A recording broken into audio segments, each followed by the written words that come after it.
Hello everyone. आज की इस वीडियो में मैं एचपी सेट 2020 का क्वेश्चन पेपर सॉल्व करने जा रहा हूं। सबसे पहले मैं रियल एनालिसिस वाला पोर्शन सॉल्व करूंगा। तो चलिए स्टार्ट करते हैं। फर्स्ट क्वेश्चन में पूछा गया है कि विच of the following statement is not true. इनमें से कौन सी स्टेटमेंट ट्रू नहीं है। ऑप्शन ए में दिया है कि open interval this and closed interval this are equivalent. ये दोनों इंटरवल इक्विवेलेंट होते हैं। ये ट्रू स्टेटमेंट है। एम्प्टी सेट और सिंगलटन सेट को छोड़कर जितने भी इंटरवल होते हैं वो सब इक्विवेलेंट होते हैं। उनकी कार्डिनलिटी सी होती है और ये सब के सब अनकाउंटेबल होते हैं। यानी ये इंटरवल अनकाउंटेबल है और ये वाला इंटरवल भी अनकाउंटेबल है। ऑप्शन बी कह रहा है the set of all real number R is equivalent to this interval. ये भी ट्रू स्टेटमेंट है क्योंकि सेट ऑफ रियल नंबर की कार्डिनलिटी भी सी होती है और सेट ऑफ रियल नंबर भी अनकाउंटेबल होता है। ऑप्शन सी कह रहा है the set of all real number R is equivalent to the set of all subset of R. ये नॉट ट्रू स्टेटमेंट है। अगर मान लो जैसे एक सेट है उसमें दो एलिमेंट है 1 और 2, तो इसकी कार्डिनलिटी फिर 2 हुई क्योंकि इसमें दो एलिमेंट्स हैं। अगर इस सेट के सभी सबसेट का हम एक सेट बनाएं जिसे हम पावर सेट कहते हैं, उसकी कार्डिनलिटी फिर 2 रेज द पावर जितनी इसकी कार्डिनलिटी होती है। यहाँ पे दो एलिमेंट इसमें, इसीलिए 2 की पावर 2 उसकी कार्डिनलिटी होगी पावर सेट की। पावर सेट होता है set of all subset of A set. अब जैसे आर में इसकी हमने अभी पढ़ी कार्डिनलिटी सी होती है, तो इसके पावर सेट की कार्डिनलिटी पावर सेट होगा सेट ऑफ ऑल सबसेट, उसकी कार्डिनलिटी 2 रेज द पावर सी होगी और 2 रेज द पावर सी बड़ा होता है सी से। इसका मतलब set of real number equivalent नहीं होगा set of all subset of R के। और हमसे नॉट ट्रू स्टेटमेंट पूछी गई थी, तो ये ऑप्शन यहाँ पे सही ऑप्शन हो जाता। ऑप्शन डी कह रहा है A be the set of all sequences whose elements are digit 0 and 1 then A is uncountable. हमने 0 और 1 से सीक्वेंसेस बनानी है और जितनी भी सीक्वेंसेस बनेगी उनका एक सेट बनाना है, उस सेट का नाम है ए। और फिर हमने देखना है क्या ए सेट अनकाउंटेबल है या फिर काउंटेबल। अब सीक्वेंसेस कैसे बनती है। मान लो ये सीक्वेंस की पहली टर्म है A1, ये दूसरी टर्म है A2, A3 सो ऑन। हमें पता होता है कि सीक्वेंस की domain set of natural number होती है, तो इसीलिए यहाँ पे 1 2 3 सो ऑन इन्फिनिटी तक जाएगा। अब A1 के लिए हमारे पास दो चॉइसेस है। फर्स्ट टर्म या तो 0 हो सकती है या तो 1 हो सकती है, तो यहाँ पे इसके लिए दो चॉइसेस है। इसके लिए भी दो चॉइसेस है, यहाँ भी 0 आ सकता है या 1 आ सकता है। इसके लिए भी दो चॉइसेस है। इसी तरह जितनी भी टर्म्स होगी उन सभी के लिए हमारे पास दो चॉइसेस है, यानी वहां पे या तो 0 आ सकता है या फिर 1 आ सकता है। और जो सेट ऑफ नेचुरल नंबर होता है उसकी कार्डिनलिटी रहती है एलिफ नॉट। तो यहाँ से नंबर ऑफ बेस कितने होंगे, सेट ए में कितने एलिमेंट होंगे, यानी कितनी सीक्वेंसेस ऐसी बनेगी, तो नंबर ऑफ बेस आ जाएंगे 2 मल्टीप्लाई 2 मल्टीप्लाई 2 सो ऑन। और ये होगा 2 की पावर, क्योंकि सेट ऑफ नेचुरल नंबर की कार्डिनलिटी एलिफ नॉट होती है, तो 2 की पावर एलिफ नॉट यहाँ पे आ जाएगा। और 2 की पावर एलिफ नॉट होता है सी के इक्वल। और सी कार्डिनलिटी जिस सेट की होती है वो सेट अनकाउंटेबल होता है। तो यहाँ पे ये सेट अनकाउंटेबल था, तो इस वजह से ये वाली स्टेटमेंट भी ट्रू स्टेटमेंट होती। तो यहाँ से हमारा ऑप्शन फिर ऑप्शन सी सही ऑप्शन होता। सेकंड क्वेश्चन में हमारे पास दो सीक्वेंसेस दी है, एक यूएन और एक वीएन। यूएन सीक्वेंस दे रखी है साइन एन पाई। अब हम जानते हैं कि सीक्वेंस की जो डोमेन होती है वो सेट ऑफ नेचुरल नंबर होती है, यानी एन को हम यहाँ पे पुट करेंगे 1 2 3 सो ऑन। तो यहाँ पे यूएन हमें क्या मिल जाएगा, अगर एन को 1 रखा तो साइन पाई मिलेगा, साइन पाई 0 होता है। एन को 2 रखेंगे साइन 2 पाई, वो भी 0 होता है। आगे फिर साइन 3 पाई मिलेगा, वो भी 0 होगा, सो ऑन। तो यहां से हमें बेसिकली कांस्टेंट सीक्वेंस 0 मिली। इस सीक्वेंस की हर टर्म 0 है। अब क्योंकि ये कांस्टेंट सीक्वेंस है तो ये कन्वर्जेंट भी होगी, तो यहां से इसकी लिमिट भी हमें 0 ही मिलेगी क्योंकि हर टर्म इसकी 0 है। अब क्योंकि एक ही लिमिट पॉइंट यहां से मिला, तो लिमिट सुपीरियर 0 होगा और लिमिट इंफीरियर भी 0 ही होगा। अब दूसरी सीक्वेंस वीएन की बात करते हैं। यहाँ पे cos n पाई दे रखा है, सबसे पहले इसे देख लेते हैं। cos n पाई में n को अगर हम 1 पुट करेंगे तो cos पाई मिलेगा, cos पाई की वैल्यू होती है -1। n को 2 पुट करेंगे cos 2 पाई मिलेगा, वो 1 होता है। cos 3 पाई -1 होता है, cos 4 पाई 1 होता है, यहाँ से हमें -1 1 -1 1 ये मिल रहा है। यानी इस वाली टर्म की वजह से हमें -1 1 -1 1 ये मिलता जाएगा। बाकी ये वाला ऐसे ही चलेगा। अब मैं यहाँ पे क्या करूंगा, bn की दो सब सीक्वेंसेस बनाऊंगा, एक ऑड टर्म वाली और एक इवन टर्म वाली। अगर v की मैंने ऑड टर्म वाली सीक्वेंस बनाई, वो क्या बनेगी, वो बन जाएगी 1 + 1 बाई n, और साथ में ऑड में क्योंकि फर्स्ट टर्म में -1 आ रहा था, थर्ड में -1 आ रहा था, तो यहाँ पे -1 आएगा, जो कि इस cos n पाई की वजह से आया था। और एक इवन वाली बनाएंगे हम। इवन वाली सीक्वेंस जो होगी उसमें प्लस आ जाएगा, बाकी यही रहेगा। अब अगर इनकी लिमिट हम निकालें तो n को यहाँ पे इन्फिनिटी पुट करेंगे, 1/∞ 0 होता है, तो यहाँ से हमें मिल जाएगा -1। यानी ये वाली जो सीक्वेंस है ऑड वाली, ये -1 पे कन्वर्ज करेगी, और जो इवन वाली सीक्वेंस होगी वो 1 पे कन्वर्ज करेगी जब n को हम इन्फिनिटी पुट करेंगे। 1/∞ 0 होता है लिमिट के केस में। तो यहाँ से हमें दो लिमिट पॉइंट मिले, यानी ये सीक्वेंस कन्वर्जेंट तो नहीं होगी। कन्वर्जेंट के लिए यूनिक लिमिट पॉइंट चाहिए होता है। तो यहां से फिर ऑप्शन ए कैंसिल हो जाएगा। ऑप्शन ए कह रहा है Vn इज कन्वर्जेंट सीक्वेंस, ये कन्वर्जेंट नहीं है। अब यहाँ पे ये वाला लिमिट इंफीरियर है, दो लिमिट पॉइंट है, इंफीरियर वाला ये है, -1 छोटा होता है 1 से, और ये 1 सुपीरियर होगा, लिमिट सुपीरियर। अब अगर ऑप्शन में देखें, ऑप्शन डी को पहले देखते हैं, लिमिट इंफीरियर ऑफ un का तो लिमिट इंफीरियर 0 ही था, तो यहां पे आ जाएगा 0 इज ग्रेटर देन, और इसका Vn का लिमिट इंफीरियर -1 है, और 0 -1 से बड़ा होता है, तो ये ट्रू आ रहा है, इसी वजह से ऑप्शन डी हमारा सही ऑप्शन होता। ऑप्शन सी कह रहा है लिमिट सुपीरियर un का सुपीरियर इंफीरियर दोनों 0 था, तो यहाँ पे 0 आ जाएगा, is greater than limit superior of Vn, superior यहाँ पे 1 था, 0 1 से बड़ा नहीं होता है, तो ये कैंसिल। और ऑप्शन बी कह रहा है कि limit inferior of un is equal to limit inferior of Vn, ये भी गलत है, क्योंकि इसका इंफीरियर यहाँ पे 0 है और इसका लिमिट इंफीरियर -1 है, ये इक्वल नहीं है, तो यहाँ से ऑप्शन डी हमारा सही ऑप्शन होगा। क्वेश्चन नंबर 3 में हमें इस सीक्वेंस की लिमिट फाइंड करनी है, और जब भी सीक्वेंस में आपको पावर 1/n दिखेगी तो आपके दिमाग में Cauchy second theorem on limit आनी चाहिए। वो क्या कहती है कि an की पावर 1/n की जो लिमिट होती है, वही लिमिट an+1/an की होती है। तो यहाँ पे पावर को छोड़कर जो अंदर रहता है वो हमारा an होता है। तो यहां से हमें an मिलेगा, ये ब्रैकेट के अंदर वाला। हम क्या करेंगे, an+1 निकालेंगे, an+1/an की लिमिट निकालेंगे, और जो वहां से लिमिट आएगी वही लिमिट इस सीक्वेंस की फिर होगी। तो an हमारा ये अंदर वाला है, अगर यहां से हम an+1 बनाएं, वो क्या बनेगा, an+1 के लिए n की जगह पे n+1 रखना होता है, यहाँ पे n+1 रखेंगे तो ये n+1+1 यानी n+2 हो जाएगा, आगे आ जाएगा n+3 सो ऑन। यहाँ पे n+1 और यहाँ पे भी n+1 रखेंगे तो यहाँ से हमें मिल जाएगा 2n+2। अब अगर आप ध्यान से देखेंगे, दो टर्म के बीच में गैप 1 1 का है, यहाँ 1 है, आगे 2 है, फिर आगे 3 आता, तो यहाँ पे भी गैप हमारा 1 1 रहना चाहिए।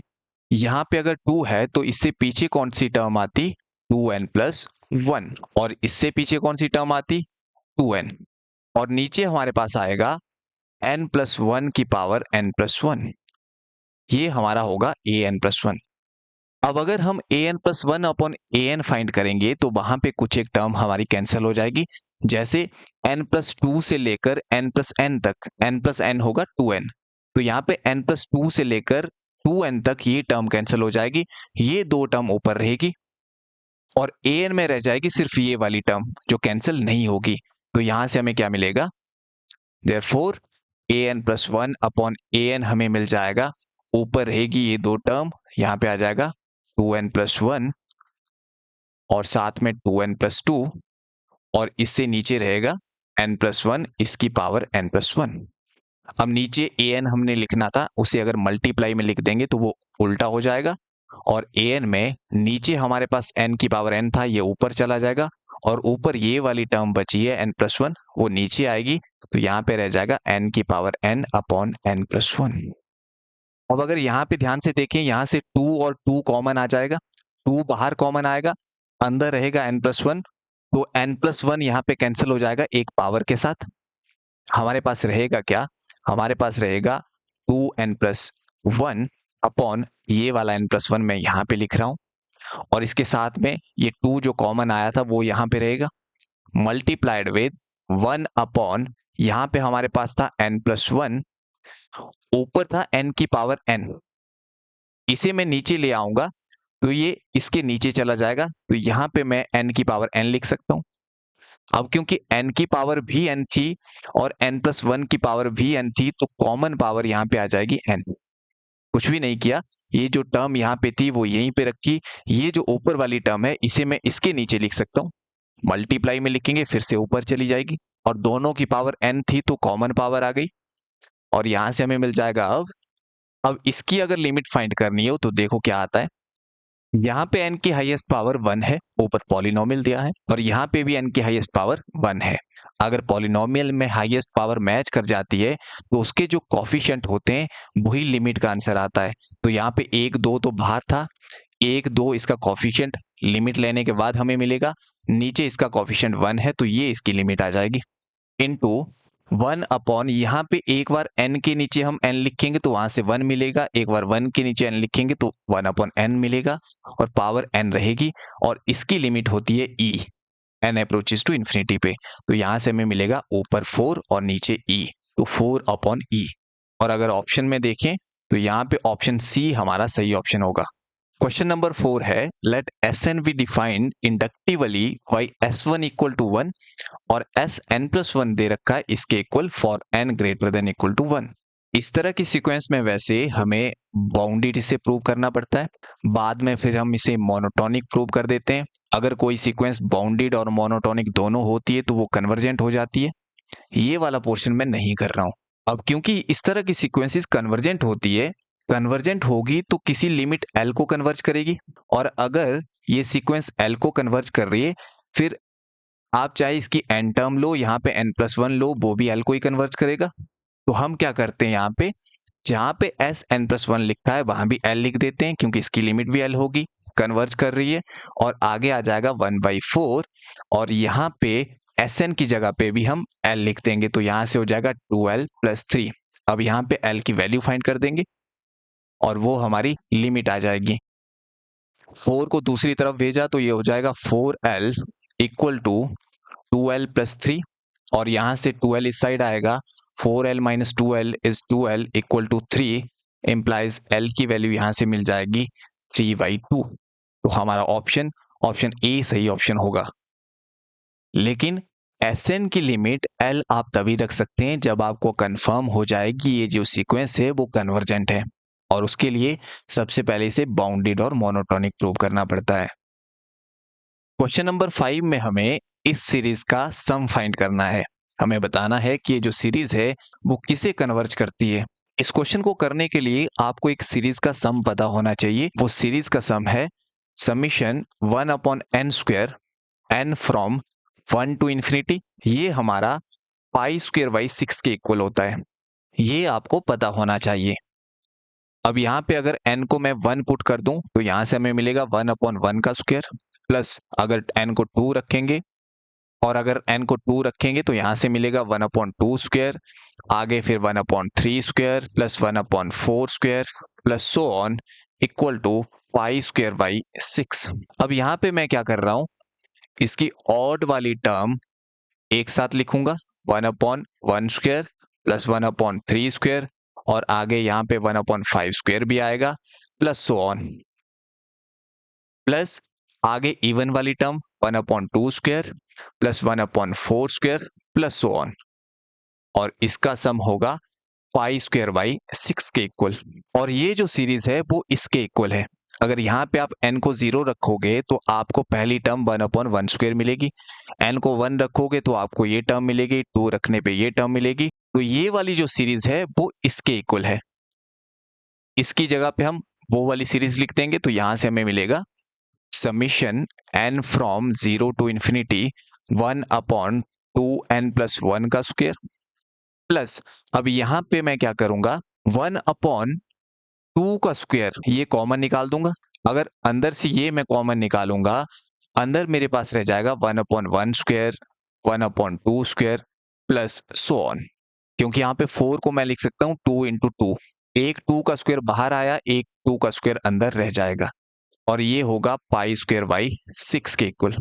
इसकी वैल्यू हमें चाहिए, प्लस यहाँ से आगे हमें मिलेगा, ये हो जाएगा 1/4 और ये जो है ये यही वाली सीरीज बन जाएगी जिसका सम होता है पाई स्क्वायर बाई 6। तो यहाँ से मिलेगा pi square by 6 equal to pi square by 6। तो इसकी वैल्यू हमें यहाँ से मिल जाएगी जब हम इस वाली टर्म को दूसरी साइड ले जाएंगे, which is equal to pi square by 6 minus pi square by 6 × 4 24 और यहां से एलसीएम आ जाएगा 24। यहां पे रह जाएगा ऊपर 4 pi square minus pi square यानी 3 पाई स्क्वायर। 3 से 24 कैंसिल होगा, नीचे 8 आ जाएगा, तो इसका आंसर पाई स्क्वायर बाई 8 होगा, जो कि हमारे ऑप्शन डी में था। नेक्स्ट क्वेश्चन में हमसे पूछा है विच of the following function is not uniformly continuous. इनमें से कौन सा फंक्शन यूनिफॉर्मली कॉन्टिन्यूस नहीं होगा। अगर यहाँ पे ऑप्शन बी को देखें, ऑप्शन बी में यहाँ पे इंटरवल दे रखा है ओपन इंटरवल। ओपन इंटरवल पे यूसी चेक करने के लिए हम उसके एंड पॉइंट पे लिमिट चेक करते हैं। अगर लिमिट एग्जिस्ट होती है फाइनाइटली तब हम कहते हैं वो यूसी होगा, यानी यूनिफॉर्मली कॉन्टिन्यूस। अगर नहीं करती है तो हम कहते हैं ये नॉट यूसी होगा। तो यहाँ पे जैसे अगर 0 पे लिमिट इसकी निकालेंगे तो यहाँ पे 1/0 आएगा, यानी लिमिट एग्जिस्ट नहीं होगी। लिमिट एग्जिस्ट नहीं हुई एंड पॉइंट पे, इसका मतलब ये नॉट यूनिफॉर्मली कॉन्टिन्यूस है और नॉट ही हमसे पूछा गया था, तो ऑप्शन बी यहाँ से सही ऑप्शन होगा। ऑप्शन डी में अगर देखें तो यहाँ पे इंटरवल दे रखा है -∞ से इन्फिनिटी, पूरे आर की बात की है तो आर इंटरवल ये होता है। अब इसके एंड पॉइंट -∞ और इन्फिनिटी पे हम लिमिट चेक करेंगे। तो सबसे पहले हम लिमिट चेक करते हैं, limit x approaches to infinity. यहाँ पे e की power minus mod of x है, तो इसे अगर डिनोमिनेटर में लिखेंगे तो पावर पॉजिटिव हो जाएगी। अब यहाँ पे x को इन्फिनिटी पुट करना है, अंदर इन्फिनिटी पुट करेंगे तो वहां से e की इन्फिनिटी मिलेगा, यानी 1/∞ आ जाएगा, क्योंकि e की इन्फिनिटी इन्फिनिटी होता है और 1/∞ लिमिट के केस में 0 होता है, यानी एंड पॉइंट इन्फिनिटी पे लिमिट एग्जिस्ट कर गई। इसी तरह से अगर -∞ पे हम चेक करें, क्योंकि -∞ मॉड के अंदर आएगा और वो जो माइनस होगा वो मॉड की वजह से पॉजिटिव हो जाएगा, तो उसका आंसर भी हमें 0 ही मिलेगा, यानी एंड पॉइंट पे लिमिट एग्जिस्ट हो रही है, इसीलिए ये फंक्शन यूसी होगा। और इसी तरह से ऑप्शन ए में अगर देखें तो यहाँ पे भी हमारे पास इंटरवल दे रखा है -∞ टू इन्फिनिटी। sin x/x की हमें लिमिट चेक करनी है। अब यहाँ पे अगर लिमिट हम चेक करें, limit x approaches to infinity sin x/x, तो इसकी लिमिट चेक करने के लिए हम क्या करेंगे, 1/x को पुट कर देंगे y। अब x यहाँ पे क्योंकि इन्फिनिटी को अप्रोच कर रहा है तो 1/x 0 को अप्रोच करेगा, क्योंकि 1/∞ 0 होता है, यानी बाई 0 को अप्रोच करेगा, तो यहां से हमें मिल जाएगी इसकी लिमिट y अप्रोचेस टू 0 और ये जो 1/x इसे बोल देंगे y और आगे आ जाएगा साइन, यहाँ पे x है और x की वैल्यू 1/y रख देंगे, यहां से x की वैल्यू निकाल देंगे। अब ये वाली लिमिट हमने बहुत बार कर ली प्रीवियस वीडियोस में। एक फंक्शन की लिमिट अगर 0 है, दूसरा फंक्शन बाउंडेड है, तो उनके प्रोडक्ट की लिमिट भी 0 ही होती है, तो यहां से हमें लिमिट 0 मिलेगी, यानी एंड पॉइंट इन्फिनिटी पे लिमिट एग्जिस्ट कर गई फाइनाइटली। और सिमिलरली यहाँ पे -∞ के लिए भी होगा और वहां से भी हमें लिमिट 0 मिलेगी, तो ये फंक्शन भी हमारा यूसी है। ऑप्शन सी में फंक्शन दिया है 1/x² और इंटरवल दिया है 1/2 टू इन्फिनिटी इंक्लूडिंग 1/2। यहाँ पे क्योंकि एक साइड क्लोज्ड इंटरवल है, तो यहाँ पे एंड पॉइंट पे लिमिट एग्जिस्ट करने वाला रिजल्ट हम यूज नहीं करेंगे, क्योंकि वो ओपन इंटरवल के लिए है। ये जो फंक्शन है बाय डेफिनेशन यूनिफॉर्मली कॉन्टिन्यूस होता है। नेक्स्ट क्वेश्चन में हमारे पास एक फंक्शन दे रखा है ये वाला, और इसकी कॉन्टिन्यूटी और डिफरेंशिएबिलिटी पे क्वेश्चन पूछा है। यहाँ पे फंक्शन की दो वैल्यूज दे रखी है। एक वैल्यू है जब x ग्रेटर देन 2 होगा तो उस केस में फंक्शन ये रहेगा, और जब x less than equal to 2 होगा तो उस केस में फंक्शन ये रहेगा। अब इस वाली वैल्यू में यहाँ पे लिमिट है, तो इसे थोड़ा सा सिंप्लीफाई कर लेते हैं। यहाँ पे हमारे पास दिया है 0 से x 1 plus mod of 1 minus T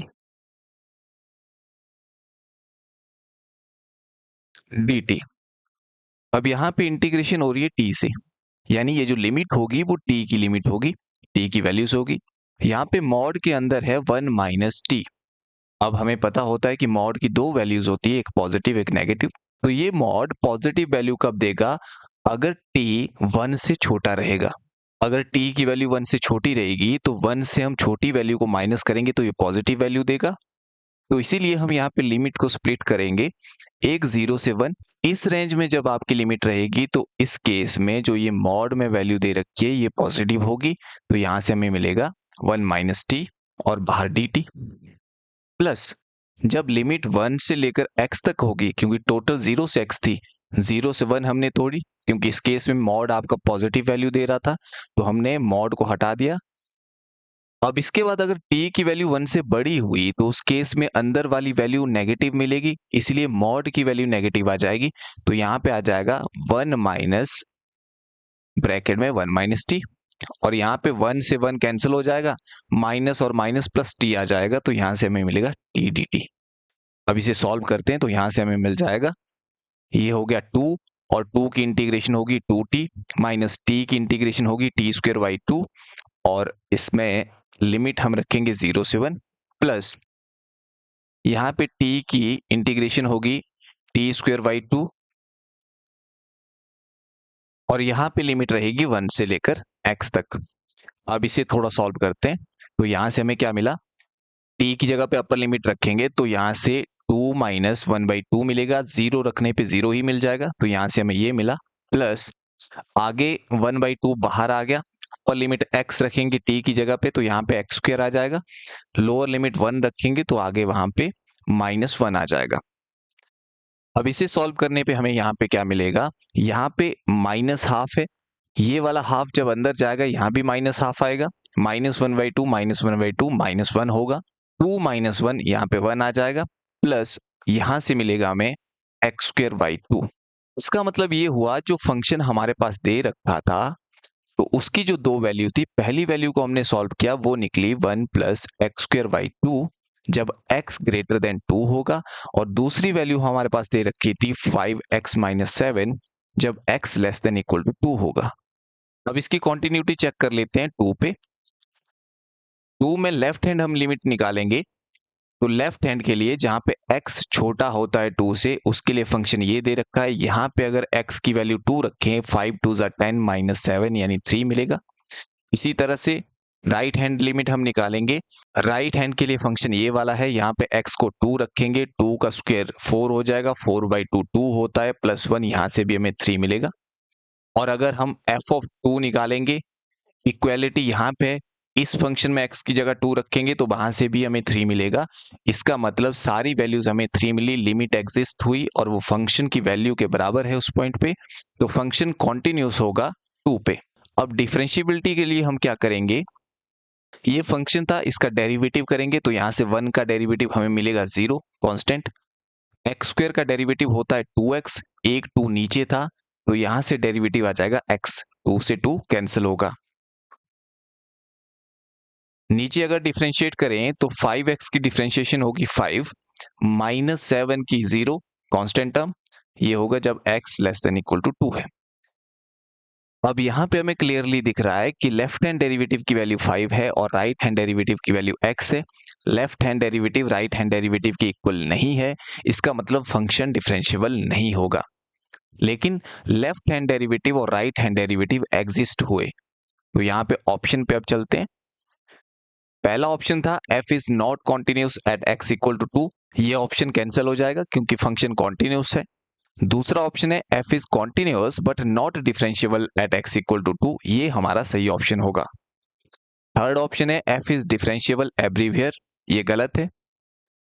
fourth option है right hand derivative of f at x equal to 2 does not exist, right hand derivative हमारा एग्जिस्ट हुआ, यहाँ पे कह रहा है डज नॉट एग्जिस्ट, तो ये ऑप्शन भी कैंसिल हो जाएगा, तो यहाँ से ऑप्शन बी हमारा सही ऑप्शन होगा। नेक्स्ट क्वेश्चन में हमारे पास एक फंक्शन दे रखा है और फंक्शन एक पॉलिनोमियल है जिसके फैक्टर हैं x-2, x-3, x-4, x-5 और इस फंक्शन के डेरिवेटिव के रूट्स पे क्वेश्चन पूछा गया है। अब क्योंकि इस फंक्शन में 4 फैक्टर हैं, इसका मतलब यहाँ x की हाईएस्ट पावर हमें 4 मिलेगी।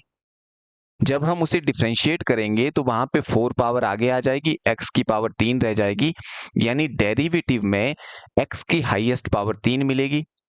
अगर x की हाईएस्ट पावर 3 मिलेगी तो वहां से ज्यादा 3 रियल रूट आपको मिल सकते हैं। और यहाँ पे ऑप्शन बी कह रहा है कि f dash x equal to 0 has 4 real root, ये कैंसिल हो जाएगा क्योंकि डेरिवेटिव में ज्यादा 3 रियल रूट आपको मिल सकते हैं।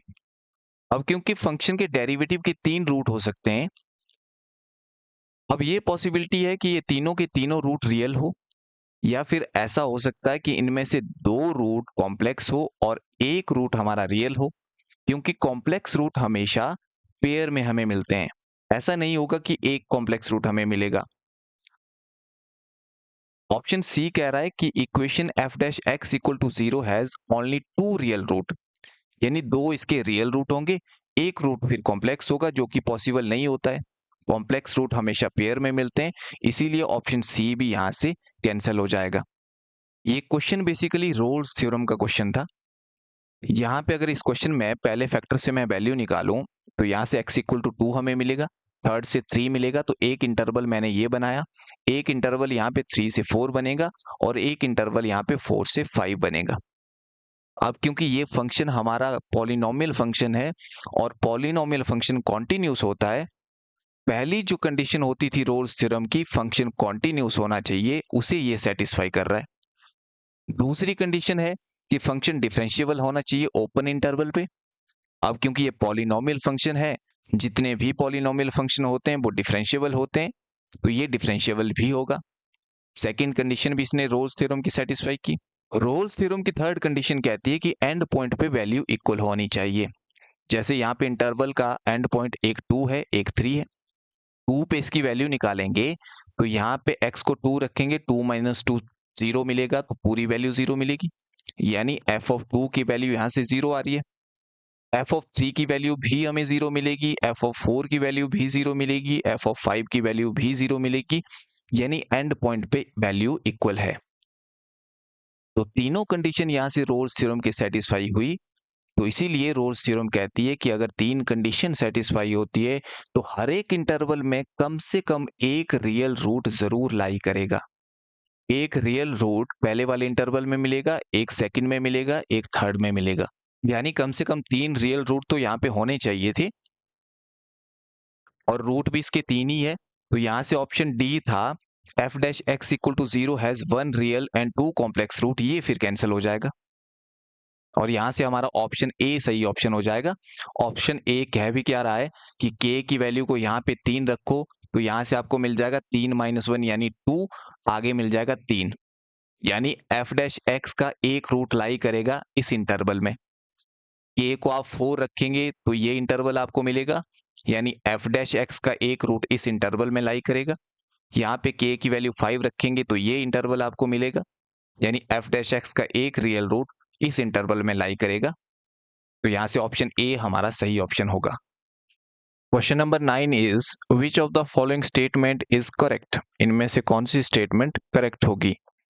स्टेटमेंट फर्स्ट कह रही है let f n x equal to x की पावर एन, एक सीक्वेंस ऑफ फंक्शन हमारे पास दे रखी है एक्स की पावर एन और एक्स बिलोंग कर रहा है इस इंटरवल से, और एफ एक्स यानी लिमिटिंग फंक्शन यहां दे रखा है 0 for x belonging to this interval and f of 1 equal to 1, और कहा गया है कि जो ये सीक्वेंस ऑफ फंक्शन है वो कन्वर्ज करती है यूनिफॉर्मली ऑन दिस। अब यहाँ पे लिमिटिंग फंक्शन की 2 वैल्यू दे रखी है। लिमिटिंग फंक्शन एफ एक्स जो होता है वो निकलता है limit n approaches to infinity f n of x से, यानी सीक्वेंस ऑफ फंक्शन की लिमिट होती है ये एफ ऑफ एक्स। इसकी 2 वैल्यू दे रखी है, एक वैल्यू दे रखी है 0 जब x बिलोंग करेगा इस इंटरवल से, और एक वैल्यू दे रखी है 1 जब x की वैल्यू 1 होगी।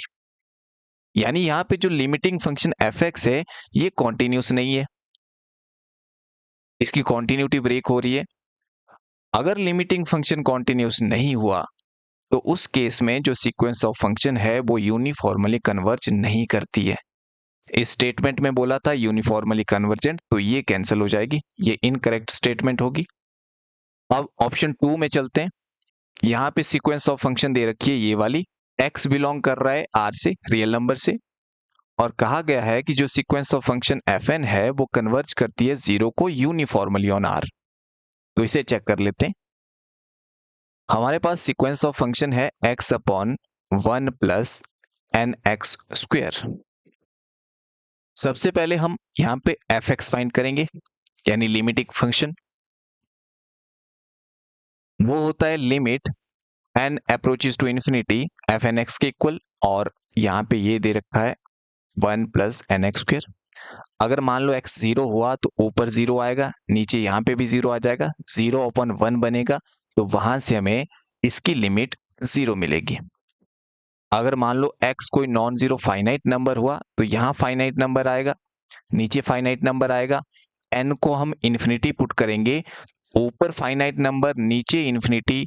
फाइनाइट नंबर अपॉन इन्फिनिटी 0 होता है लिमिट के केस में, तो उस केस में भी हमें 0 ही लिमिट मिलेगी, यानी यहां से यूनिक लिमिट मिली। तो यहां पे हमें fx की वैल्यू मिल गई 0। मान लो मैं बाई नाम दे रहा हूं किसे, fnx माइनस fx मॉड को। fnx की वैल्यू हमारे पास थी x upon 1 plus n x square, minus fx करेंगे, fx की वैल्यू 0 है तो ये सेम रहेगा। इसे मैं नाम दे रहा हूं y। अब mn टेस्ट से इसे करेंगे। mn टेस्ट के लिए हम क्या करते हैं, इसे डिफरेंशिएट करते हैं। तो यहाँ पे इसे डिफरेंशिएट करेंगे तो वहां से हमें मिलेगा dy upon d x equal to, यहाँ पे कोशेंट रूल लग जाएगा, नीचे वाले फंक्शन का स्क्वायर होगा, नीचे वाला function as it is, derivative ऊपर वाले फंक्शन का, x का डेरिवेटिव 1 होता है तो यहाँ पे 1 आ जाएगा, माइनस ऊपर वाला फंक्शन एज इट इज, नीचे वाले फंक्शन का डेरिवेटिव होगा, और नीचे वाला फंक्शन था 1 प्लस एन एक्स स्क्वेयर, तो इसका डेरिवेटिव आ जाएगा 2nx। यहाँ पे जब x अंदर मल्टीप्लाई करेगा तो हमें मिलेगा 2nx स्क्वेयर। nx स्क्वेयर से 2nx स्क्वेयर माइनस होंगे तो यहां से हमें मिल जाएगा 1 माइनस nx स्क्वेयर, और डिनोमिनेटर में हमारे पास रहेगा ये। इसके बाद हम क्या करते हैं, डेरिवेटिव को 0 पुट करते हैं, तो वहां से जो आएगा उसे 0 पुट करेंगे तो डिनोमिनेटर वाला 0 की तरफ जाके 0 हो जाएगा, तो यहां से हमें ये मिल जाएगा 1 minus n x square equal to 0। यहां से हम वैल्यू फाइंड करते हैं x की वैल्यू हमें यहां से मिल जाएगी x square equal to 1 upon n, implies x equal to 1 upon root n. वैसे इसके बाद हम डबल डेरिवेटिव निकालते हैं, ये चेक करने के लिए कि ये जो पॉइंट है क्या ये पॉइंट ऑफ मैक्सिमा है या मिनिमा। अगर डबल डेरिवेटिव की वैल्यू इस पॉइंट पे ग्रेटर देन 0 आती है तो ये पॉइंट ऑफ मिनिमा होता है, अगर डबल डेरिवेटिव की वैल्यू लेस देन 0 आती है तो ये पॉइंट ऑफ मैक्सिमा होता है। लेकिन यहाँ पे उसे करने की जरूरत नहीं है, आपने डायरेक्टली क्या कर देना है, x की ये वैल्यू प्लस वाली 1 अपॉन रूट एन वो पुट कर देनी है जो हमारे पास सीक्वेंस दी थी, वहां से हमें मिल जाती है मैक्सिमम वैल्यू इस सीक्वेंस की, उसे नाम देते हैं हम mn।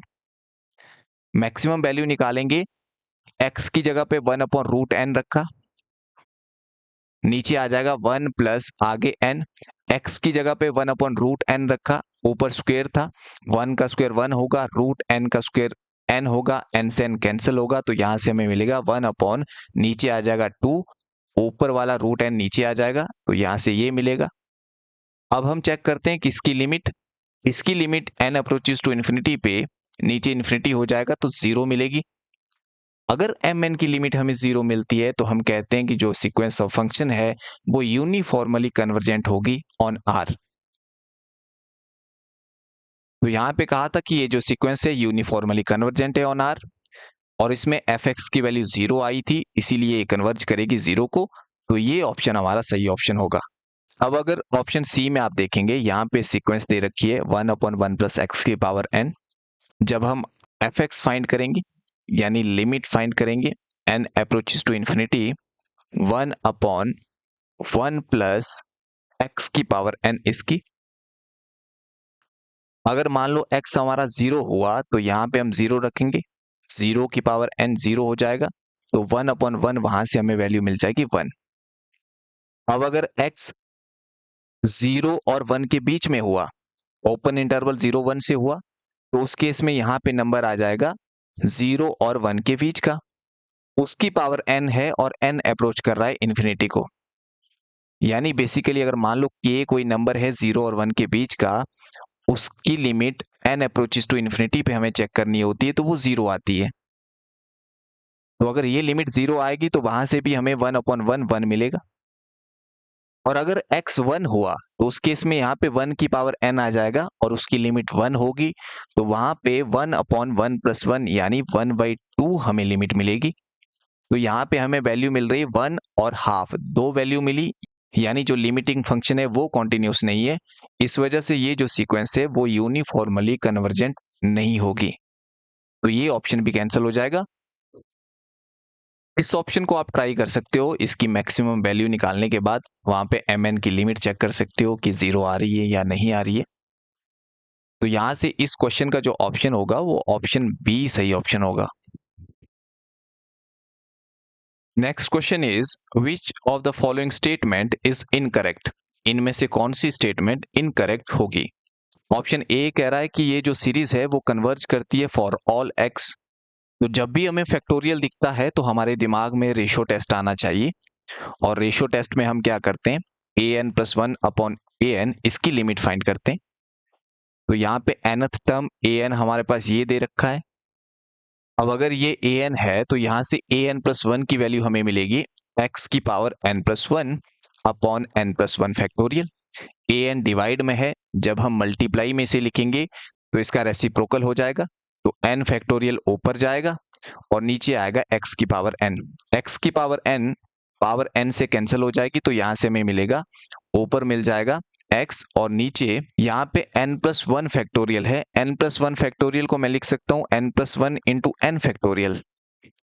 n फैक्टोरियल के साथ कैंसिल हो जाएगा, नीचे आ जाएगा n+1। अब इसकी लिमिट हमें निकालनी होती है, limit n approaches to infinity पे, तो नीचे n को इन्फिनिटी पुट करेंगे, नीचे इन्फिनिटी आएगा, ऊपर x एक फाइनाइट नंबर है, फाइनाइट नंबर अपॉन इन्फिनिटी 0 होता है, तो यहां से हमें लिमिट इसकी 0 मिल जाएगी।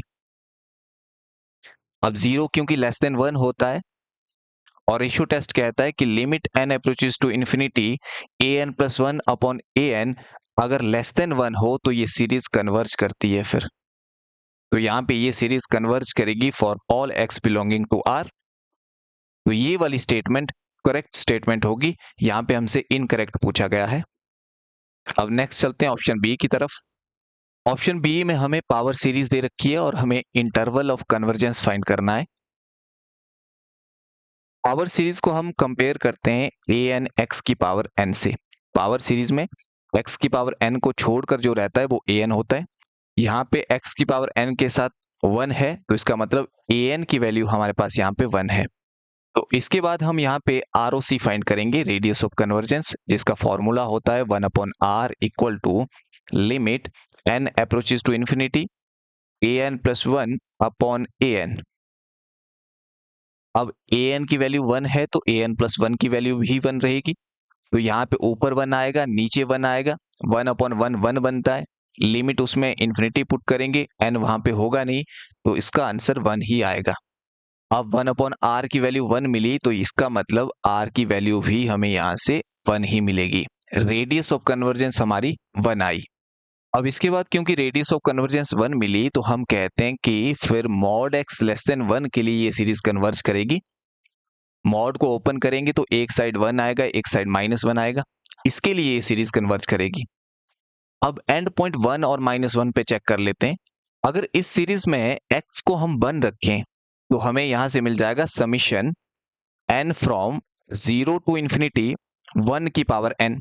अब इसके बाद हम यहाँ पे n को 0 1 2 3 सो ऑन ऐसे पुट करेंगे, तो यहां से हमें मिलेगा 1 + 1 + 1 + सो ऑन इन्फिनिटी तक, और इसकी वैल्यू इन्फिनिटी आएगी, यानी सीरीज कन्वर्ज नहीं करेगी। तो इसका मतलब यहाँ पे इक्वल तो नहीं आएगा 1। इसी तरह से आप -1 के लिए चेक करेंगे, तो x की जगह पे -1 हम रखेंगे, तो यहां से मिल जाएगा -1 की पावर n। -1 में क्या होगा कि पहली टर्म जब n को हम 0 रखेंगे तो हमें मिल जाएगा +1, नेक्स्ट हमें मिलेगा -1, फिर +1, फिर -1 प्लस सो ऑन। अब यहां से हमें दो आंसर दिखते हैं। अगर n हमारा इवन हुआ, जैसे मान लो पहली दो वैल्यू, तो वहां से आंसर हमें 0 मिलेगा। अगर n ऑड हुआ यानी 3 वैल्यू हम लेंगे तो वहां से सम हमें 1 मिलेगा। तो ये सीरीज ऑसिलेटरी होगी -1 के लिए। तो इसका मतलब ना तो ये 1 पे कन्वर्ज कर रही है, ना तो ये -1 पे कन्वर्ज कर रही है, यानी 1 और -1 क्लोज ब्रैकेट में नहीं आएंगे। तो इसका जो इंटरवल ऑफ कन्वर्जेंस रहेगा वो यही रहेगा। तो ये भी करेक्ट स्टेटमेंट थी। अब ऑप्शन सी में हमारे पास an दे रखा है, x की पावर n को छोड़कर 1/n²। अब आप यहाँ पे 1/r की वैल्यू फाइंड करोगे इस फॉर्मूले से, तो आपको वो 1 मिल जाएगी और आपको यहाँ से यही वाला इंटरवल मिलेगा। बस हमने एंड पॉइंट पे वैल्यू चेक करनी थी, या कहीं 1 और -1 इसमें इंक्लूड हो रहे हैं या नहीं हो रहे हैं। इसके बाद हम क्या करेंगे, x को 1 रख देंगे तो वहां से हमें मिल जाएगी सीरीज 1/n²। और ये सीरीज कन्वर्ज करती है by P test. P test कहता है कि सीरीज 1/n की पावर p कन्वर्ज करती है जब p ग्रेटर देन 1 होता है। यानी 1 यहाँ पे इंक्लूड होगा तो क्लोज्ड ब्रैकेट आना था, यहाँ पे क्लोज्ड ब्रैकेट दिया है। अगर x की वैल्यू हम -1 रखें तो यहां से हमें सीरीज मिल जाएगी समीशन -1 की पावर n/n²। और ये सीरीज भी कन्वर्ज करती है बाय लेबनिट्ज टेस्ट। अब ये सीरीज कन्वर्ज कर रही है, इसका मतलब -1 भी यहाँ पे इंक्लूड हो जाएगा। तो यहां से ऑप्शन सी भी करेक्ट स्टेटमेंट होगी। तो इसका मतलब ऑप्शन डी ही हमारे पास रह गया। तो ये हमारा सही ऑप्शन होगा और ये इनकरेक्ट स्टेटमेंट होगी। अब इसमें आप जब सॉल्व करोगे तो आपको an की वैल्यू सबसे पहले यहां से x की पावर n को छोड़कर ये मिलेगी 1/n। और उसके बाद हम 1/r फाइंड करेंगे, जो कि होता है लिमिट an + 1/an इसके इक्वल। तो यहां से हमें मिल जाएगा limit n approaches to infinity. an + 1 की वैल्यू यहां से आ जाएगी, n को n + 1 रखना है तो n + 1 नीचे, मल्टीप्लाई में an को लिखेंगे तो an का रेसिप्रोकल हो जाएगा, n ऊपर जाएगा। अब ऊपर पॉलिनोमियल है, n की पावर हाईएस्ट 1 है, नीचे भी n की पावर हाईएस्ट 1 है। तो ऐसे केस में जो n का कॉफिशिएंट होता है वो लिमिट का आंसर आता है। तो यहां से आंसर आएगा 1/1 यानी 1। 1/r की वैल्यू 1 आई तो r की वैल्यू भी 1 मिलेगी। तो यहां से भी हम यही बोलेंगे कि रेडियस ऑफ कन्वर्जेंस क्योंकि 1 है, तो इसका मतलब x जब 1 और -1 के बीच में होगा तो सीरीज कन्वर्ज करेगी। अब बस हमें एंड पॉइंट पे चेक करना था। अब यहाँ पे हम x को अगर 1 रखेंगे तो यहां से हमें सीरीज मिल जाएगी समीशन 1/n। ये सीरीज डाइवर्ज करती है बाय p टेस्ट, क्योंकि यहाँ पे p की वैल्यू 1 है। अगर ग्रेटर देन 1 हो तभी कन्वर्ज करती है। तो इसका मतलब 1 में क्लोज्ड इंटरवल तो नहीं आना था, जो कि यहाँ पे दे रखा है। अब -1 पे चेक करते हैं। -1 अगर यहाँ पे x को रखें तो यहाँ से हमें सीरीज मिलेगी -1 की पावर n/n। ये सीरीज कन्वर्ज करती है बाय लेबनिट्ज टेस्ट। क्योंकि ये सीरीज कन्वर्ज हो रही है तो यहाँ पे इस साइड हमारा क्लोज्ड इंटरवल आना था, यहाँ पे ओपन दे रखा है। तो इसका मतलब ये इनकरेक्ट स्टेटमेंट है। इनकरेक्ट स्टेटमेंट है तो ये ऑप्शन हमारा सही ऑप्शन होगा। नेक्स्ट क्वेश्चन में हमारे पास फंक्शन दे रखा है ये वाला। इस तरह के हमने बहुत सारे क्वेश्चन मॉक टेस्ट में किए थे। हमने यहाँ पे देखा था जब x की कुछ पावर होती है, आगे साइन 1/x होता है और x की पावर यहाँ पे 2 दे रखी है। अगर ये 0 से बड़ी पावर होती है तो फंक्शन कॉन्टिन्यूस होता है। यहाँ पे 0 से बड़ी पावर है यानी ये फंक्शन कॉन्टिन्यूस होगा। अगर यही पावर 1 से बड़ी होती है तो फंक्शन डिफरेंशिएबल भी होता है। यहाँ पे पावर 2 है, 1 से बड़ी है, तो इसका मतलब फंक्शन कॉन्टिन्यूस और डिफरेंशिएबल दोनों होगा। अगर ये फंक्शन डिफरेंशिएबल होगा तो यहाँ से इसका डेरिवेटिव हमें मिल जाएगा। अब यहाँ पे एक फंक्शन x² है, दूसरा हमारा साइन 1/x है। तो इसको डिफरेंशिएट करेंगे तो first function x² as it is, derivative of second function sine 1/x। Sine का डेरिवेटिव होता है cos, तो यहाँ से cos 1/x आ जाएगा और 1/x का डेरिवेटिव आगे होता है -1/x²। तो ये आ जाएगा और आगे प्लस रहेगा। Second function sine 1/x as it is, और एक्स स्क्वायर का डेरिवेटिव होगा 2x।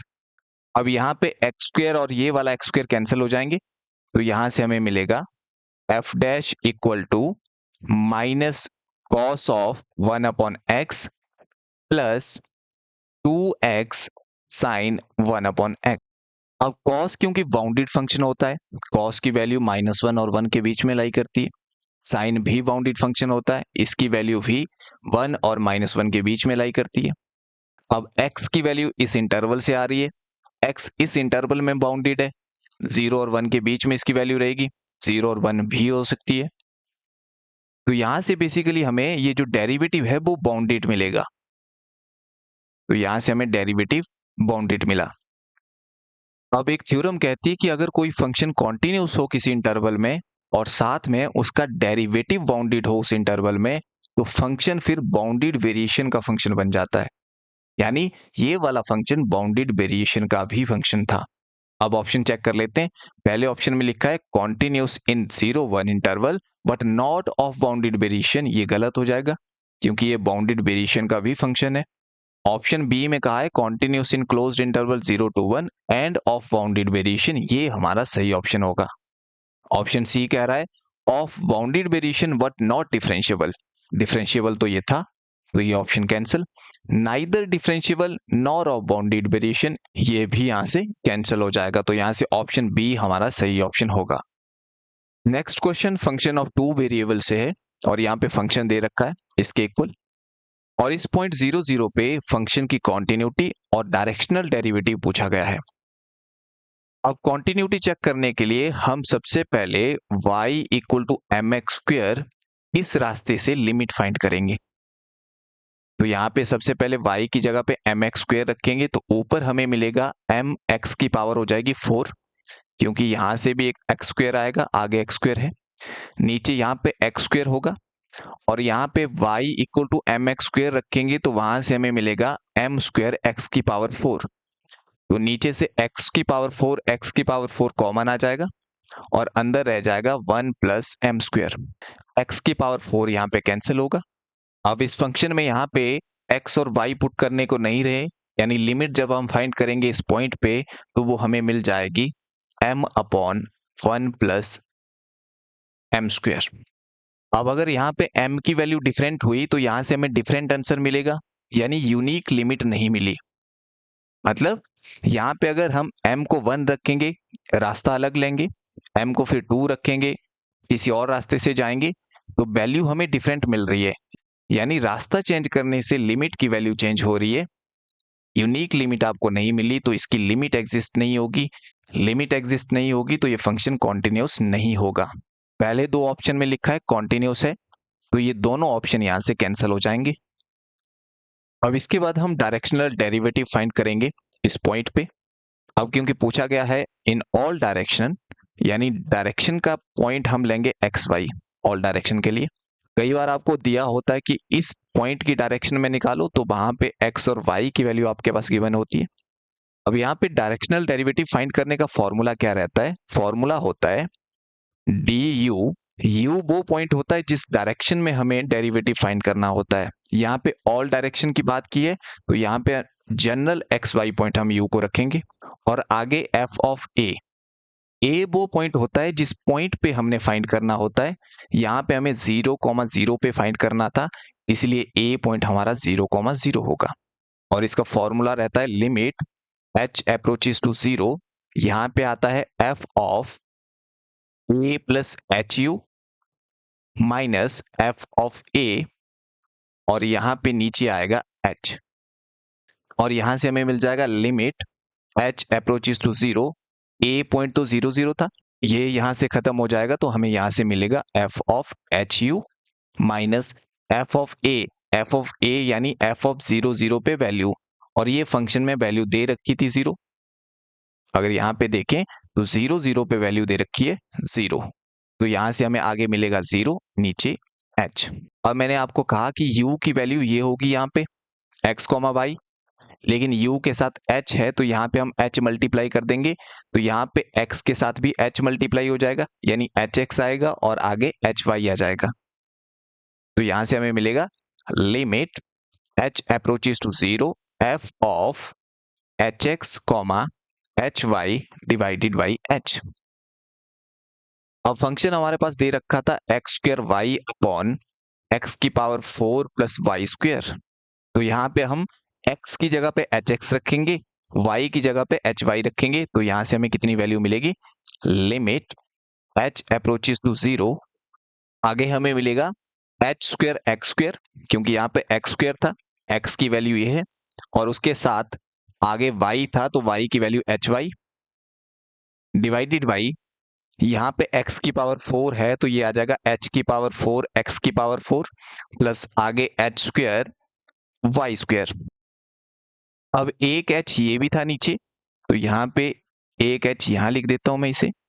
अब यहाँ पे एक h से एक h कैंसिल हो जाएगा। इसके बाद हम यहाँ पे क्या कर सकते हैं, लिमिट h अप्रोचेस टू 0, ऊपर रहेगा एच स्क्वेयर एक्स स्क्वेयर और साथ में y, और नीचे यहाँ पे एच स्क्वेयर हम कॉमन निकाल सकते हैं, एच स्क्वेयर बाहर आएगा, अंदर रहेगा इसकी जगह पे एच स्क्वेयर एक्स की पावर 4 प्लस आगे रहेगा y square, h square cancel होगा, एच को 0 पुट करेंगे, ऊपर हमें मिलेगा एक्स स्क्वेयर वाई, और नीचे यहाँ पे एच को 0 रखने पे ये 0 होगा, और यहाँ से मिल जाएगा वाई स्क्वेयर।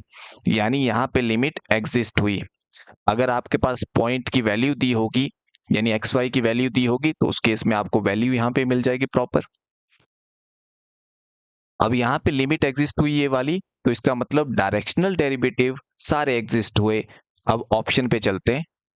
ऑप्शन सी यहाँ पे कह रहा था not continuous and not all directional derivative of F exist, ये कैंसिल होगा। Not continuous but all directional derivatives of F exist, ये ऑप्शन हमारा सही ऑप्शन होगा।